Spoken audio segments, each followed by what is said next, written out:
Ngayon napag-usapan na natin ang mga conduit. Pag-usapan naman natin ang isa pang mahalagang bahagi na ginagamit sa mga kable sa bahay, ang mga connector. Ang connector ay isang maliit, ngunit mahalagang piraso ng hardware sa mga instalasyon ng kuryente.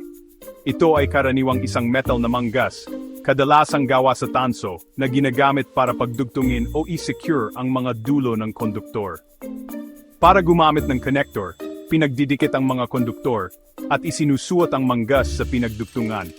Pagkatapos, ini-secure ang connector para lumikha ng matibay at maasahang koneksyon sa kuryente.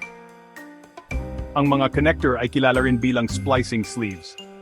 Tinitiyak nito na ang mga pinagdugtungan ng kuryente ay matibay, secured at conductive para mabawasan ang panganib ng maluwag o sirang koneksyon. May iba't ibang uri at laki ang mga connector para magkasya sa iba't ibang laki ng konduktor at mga pangangailangan sa pag-install. Karaniwan itong ginagamit sa mga kable sa bahay para mapanatili ang kaligtasan at efficiency. Sa paggamit ng tamang connector, tinitiyak mo na ang iyong mga koneksyon sa kuryente ay matibay at ligtas na nakakatulong para maiwasan ang mga electrical fault o pagkasira. Ang mga raceway at connector ay magkatuwang para mapanatiling maayos at ligtas ang mga kable sa iyong bahay. Manatiling nakatutok habang tinatalakay natin ang iba pang mahahalagang bahagi sa mga instalasyon ng kuryente.